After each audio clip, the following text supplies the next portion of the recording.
Hello, I'm Dan Gibson, Mayor of Natchez, and I'm coming to you today to wish you a happy Dr. Martin Luther King Jr. birthday. Today, all across America, we celebrate a national holiday for this great American who forever changed our country and changed it for the better. Normally, we would be having a parade, outdoor events, but because of the coronavirus, the Natchez-Adams County chapter of the NAACP considered it prudent not to have any official events. Well, we can still gather here on social media and celebrate the life of this great man. In 1929, when Dr. King was born, this country was a very different country. It was said to be separate but equal. Well, it was separate, all right, greatly divided, and it was far from equal.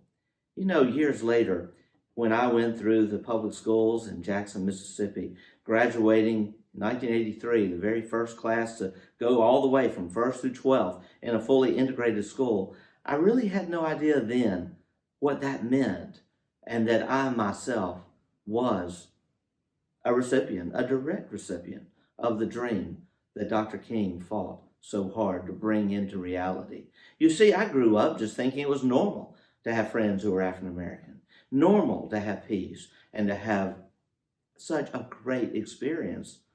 And yet, a few years back, was far from normal. You see, in the life and the time that Dr. King was growing up, there was so much division in this country and so much hate. He was only 26. Think about it.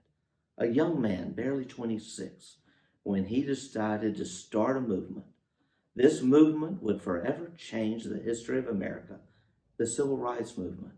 And it was built upon peace, love, and equality. Years after starting this movement, he would stand before thousands of people, only in his 30s, and proclaim the words, "I have a dream for America, that freedom will ring from every mountaintop, from every hamlet, and from every molehill of Mississippi." Dr. King changed America. But I must say his work is not done. We still need change. In November of 1983, President Reagan hosted the King family at the East Room of the White House, where he signed into law this bill that created this holiday. He said then, "Let us, in the years coming, on every day that we celebrate this holiday, use it as a time to rededicate ourselves to the commandments upon which Dr. King lived. Those commandments, the great commandment to love God with all our heart and to love our neighbor as ourselves." Truly, it boils down to love. Truly, that is what Dr. King stood for. In fact, he said that hate was too great a burden to bear. He chose love. He said it was the force of love, the only force that could transform an enemy into a friend. And friends, if ever we needed love, if ever we needed to be transformed, it is now. If we look back over the last few weeks, last few days, and we see the hate and division and what it's done to our country and what it's done to the standing of our country in the eyes of the world, then we should know today that truly it is a time to rededicate ourselves to love.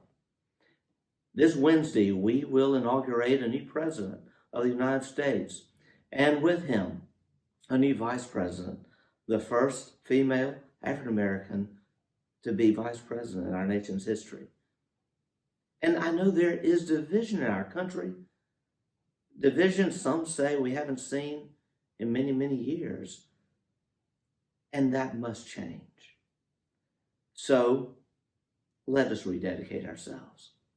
On January 20th, I'm calling for a day of unity, a day of love, a day of peace, and a day to celebrate America. You know, if our new president fails, then we as a country fail. But if our new president succeeds, we as a country succeed. It is time to put division behind us it is time to celebrate love. The love that we celebrate today as we celebrate a life well lived, a life well loved. In 1968, an assassin's bullet ended the life of this great man. He was only 39, yet his legacy lives on. I'm a part of that legacy. You are too. And because of him, our country is better.